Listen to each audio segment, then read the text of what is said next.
studied my law school and master's at the same time. And so I would attend my law school classes from 7:30ish to 4:30, and my master's would start at 5 to 8:30, sometimes 9 p.m. Every day? Every day, Monday to Friday. Wow. And so that when I told my family that I was going I was making that decision, everybody was against it. Everybody was like, no, law school people fail in law school, let alone you doing law school and masters. That's a death, that's a death trap. Don't do that. And everyone else, like I had only 2 people believe in me, like only 2 people. I just needed 2 people to believe in me, who told me I can see you absolutely killing this. And I think it was one of the best decisions of my life because it shaped me so much. It gave me so much resilience and so much confidence in my daily stuff. And me as a lawyer, it gave me so much confidence and ability to do so many things. And and I aced them.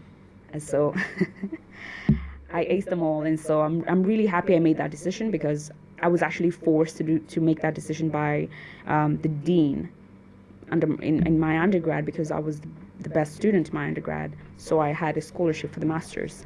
And so the dean called me and told me that you have to do the masters because you have the scholarship. Mm-hmm. And I told the dean that I have to do my law school because right now would be the best time, because I've just finished undergrad and I'll be going to law school with my peers. So it'd be easy for me to navigate. And he said, no, you have to do them both. Wow. And so that was where the decision was made. And so that really shaped me as a person, as you can see me today. Would you say you doing all of this is mainly because of passion, or is it because the career led you here? In terms of being a lawyer? Being a lawyer, yes. I've always been passionate about it. So if my mom was here, she would tell you that when I was a child, I really started reading early, very early in my childhood, because most of my siblings were way older than me, so I was forced to read early. And I loved to read the cartoons and the newspapers, so I needed to understand what they were saying.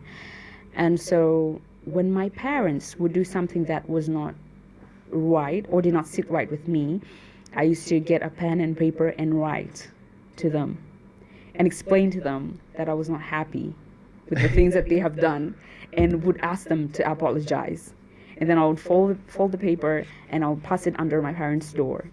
And so I was basically litigating for myself. I was representing myself and representing my issues and presenting the issues and finally asking for a redress. So that's like a lawyer-like kind of stuff. When you go to court, you present your grievances in court, and then finally you say what you want the court to grant you.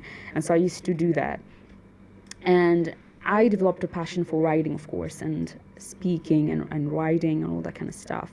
So it wasn't hard for me to make a decision about being a lawyer.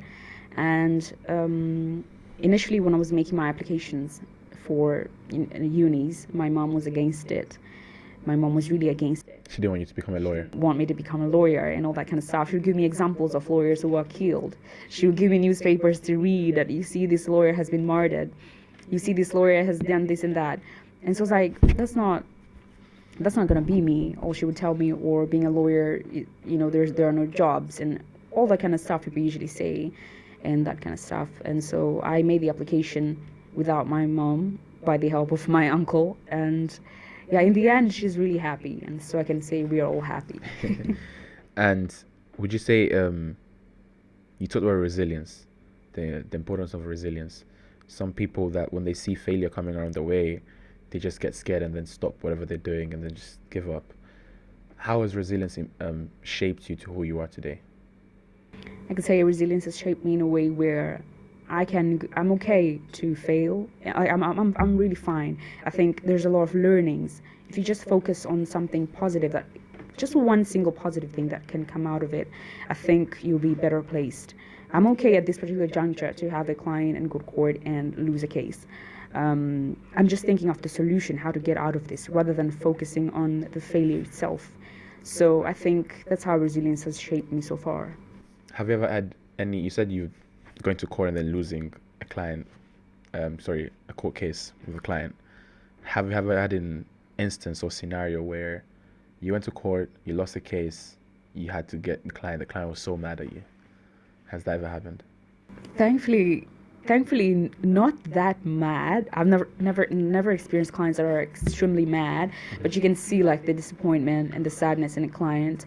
And I hate that. Like, I hate to break the news when that happens. Like, it kills me, eats me inside. And I think a lot of lawyers are stressed because of that, because we take clients' issues as personal issues. We personalize them, and they affect us just as they affect the client. They affect us as well. It's a loss to us as well. Yeah. And that's why it's really important for lawyers to have like a de-stressing mechanism, or to have therapy and stuff. And we learn like stress management in law school. Okay.